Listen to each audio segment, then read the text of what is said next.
The Cody Willard Show. Everyone that's saying that Elon Musk should not have tweeted this kind of information, what he did yesterday, which is shocking because nobody really does it this way ever before. He just tweeted out that, hey, I'm considering taking Tesla private. I've already got the funding. And he went out to the public just straight using social media. If you're following Elon Musk, which, by the way, I can't because Elon Musk has me blocked. Is that right, Chris? I think that's I'm right. That's what it looks following. like. It says I you are didn't know. blocked. I didn't know I was blocked by Elon Musk until yesterday when I tried to write about this topic and I tried to tweet to Elon Musk and it wouldn't fill out. And so then I went over to his Twitter thing and that was my screen. So I took a screenshot. I guess I've been blocked by Twitter. Anyway, the point, I've been blocked by Elon Musk at least anyway on Twitter. But the point being, it's ironic that he's blocking me on Twitter because what he was actually doing yesterday was being incredibly transparent. The way it typically happens when a company gets taken private is only the insiders and maybe the biggest shareholders would know that it's even happening. And the retail investor, the average Joe, would find out after the fact that the board's already thinking to try to merge or take it private or whatever the transaction might be. In this case, Elon was actually incredibly transparent by going out to the public immediately. Well, maybe not immediately, but last week at some point, the board started meeting, talking about taking Tesla private. And instead of waiting till they were far down the path, Elon Musk just preempted it and sent that information out to everybody. So everybody's complaining that somehow that was a violation, when in reality, I think that is actually probably the most transparent way to do it. Now, on the other hand, why does Elon Musk want to take Tesla private anyway? I mean, after all, number one, I don't think he can. The company's got a $50-60 billion market cap right now. And if they're going to take it private, he's saying they'll take it private at $420 per share. I don't know that his shareholders would be okay with that.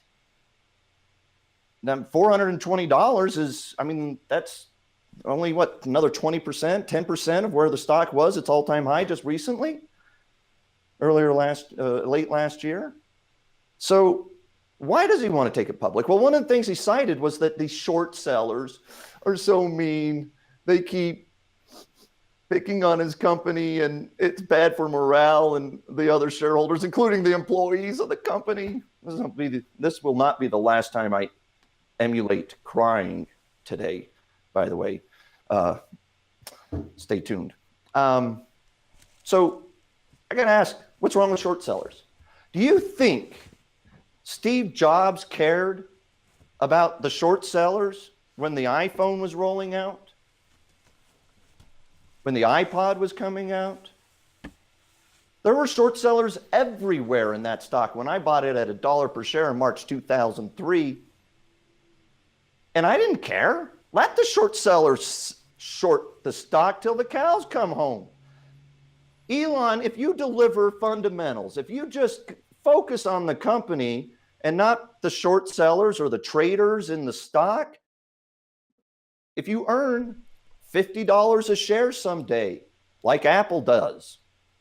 If you earn, well, not $50 per share for Apple, but if you actually went back pre-split adjusted, I've owned Apple for 14-1 shares. I have 14 as many shares now as I did when I bought one share in March 2003. And the company is making like $50 per share compared to the share that I bought. And the stock at the time was $14, split adjusted at $1. But so if you can earn more than your share price is in 5 or 10 years, Elon, it doesn't matter what the short sellers are doing. The stock will be much higher because you're earning a lot of money. Go earn $200 per share and the short sellers will be squeezed out at $1,500 or $2,000 per share. And finally, I just want to tell you, main reasons I don't own Tesla is because I don't even understand the company's business model. They are barely, if or at all, going to make profits on most of their cars, net margins. I'm speaking to net margins there. Meanwhile, the company is profitable, and maybe at the last half of this year will be profitable, quote unquote, but they're measuring, they are actually counting selling tax credits from Nevada, from California, carbon tax credit trading. They actually sell casinos tax loss credits that the state of Nevada gave them, and they count that selling of tax credits as profits. So the company might, quote unquote, be profitable, but I do not like to buy companies that are so dependent upon largesse, tax subsidies, corporate welfare to even get to profitability. And if you recall, Tesla was funded with welfare money, $500 million welfare loan from the Department of Energy years ago.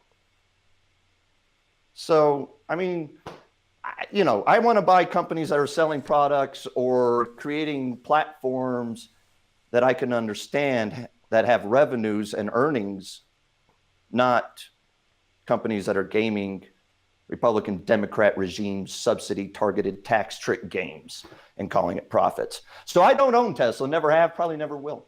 To view the whole episode, just Google The Cody Willard Show, Episode 5. Be sure to subscribe to the YouTube channel, like the Facebook page, and subscribe to the podcast. For more, go to tradingwithcody.com.